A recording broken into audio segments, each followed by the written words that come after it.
guys, and welcome back to Battlefront Now. Here's our first video, finally back from EA Play.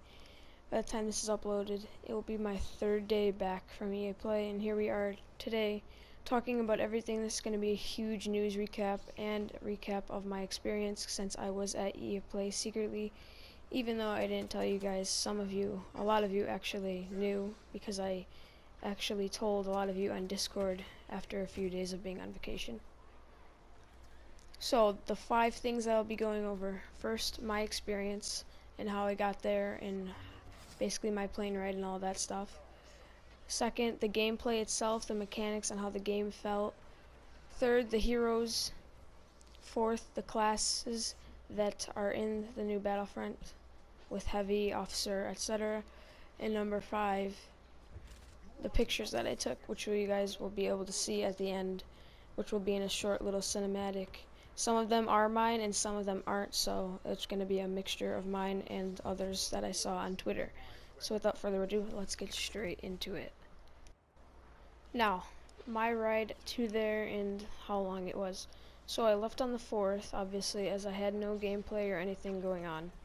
And then I got home on the 13th, so I was at Florida from the 4th to the 8th, which was a Thursday, and then the 9th, 10th, 11th, and 12th was at EA Play, and then I came home on the 13th, and here I am.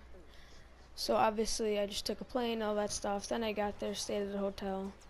I got to play Battlefront 2 on Friday for a little bit, and then Saturday for about 2 hours. Sunday I didn't, I just hung around and saw the other games and watched Dave and Elliot stream. Monday I explored Hollywood and all that stuff, good stuff. And then I went home on Tuesday. Now onto the good stuff, which is the gameplay mechanics. First off, I don't think the lightsaber mechanics were changed well enough as I would have liked, as a lot of people complained about them in the current game. It's still a little choppy and not as realistic as I would have liked, but I do think it's a lot more balanced with the lightsaber wielders. There won't be any Luke campers, because Rey, as of right now, is not as fast as Luke, and she can block, but it doesn't get exactly deflected right back at the enemy. It just gets dispersed around, so you can't get a kill from blocking. Now Darth Maul, on the other hand, he cannot block in general, since that would just be too OP, because he can throw his lightsaber, force choke multiple enemies, and do a little twirl thing where he kind of jumps in a far distance towards you and then spins his double-bladed lightsaber. So he's very OP in a lot of areas with multiple enemies. He can be dangerous. So he's obviously one of most people's favorite heroes because he can get a ton of kills.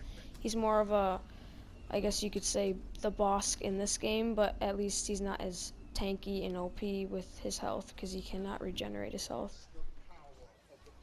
Han Solo and Boba Fett are obviously very similar to the current game. Han Solo has a rapid fire, which is similar to the ability in the game right now that we have, only you cannot not shoot. As soon as you press it, you rapid fire no matter what, and all you have to do is aim, so you can't manually stop it. He also has a shoulder charge, which is also very similar to the one in this game. It's almost exactly the same, which I think they kept it because of episode 4, I believe it is, when he shoulder charges the stormtroopers on the Death Star. He also has a proximity bomb, or it's not a proximity bomb, I can't remember the other name, because it's a manual explode, so it's not off of motion. He can throw it and get up to 4 kills and just deactivate it or activate it anytime he wants. So if you see a ton of people in there, you can just activate it and get a ton of kills. Boba Fett has a jump pack, which is basically the same thing as the current Battlefront. He also has a flamethrower as a melee, so he kind of has 5 abilities, because he has 3 abilities not including his jump pack. He has a concussion, some sort of concussion rocket in a way, and then he has multiple wrist rockets, basically very similar to the current Battlefront.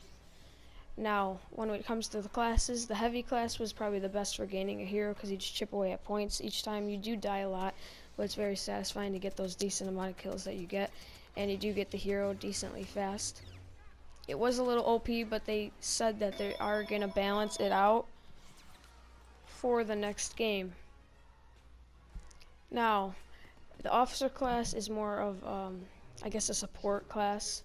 You don't get as many kills, but you do help your teammates. It's like a heal kind of, playing as a healer, because you give them more damage, I believe it is, and you have a blaster pistol, so it's not as good as a weapon, but they are pretty cool to play as and lead your team into battle.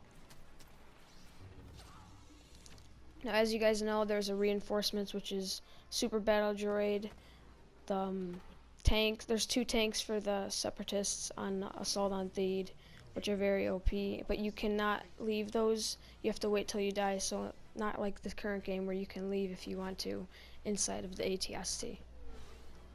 I don't feel like the map is too big. I feel like it's more not too spacey, but not enough with enough space. It's more of a Walker Assault map, but there's a lot more cover, so it's a little bit of a blast map and a Walker Assault map, so I think it's a pretty good balance. I hope you guys enjoyed the video. Make sure to subscribe and like. I'll see you in the next one. As always, may the force be with you, and always keep finding those hidden spots. Make sure to subscribe and like. When I see you again, when I see you again. Damn, who knew all the planes we flew? Good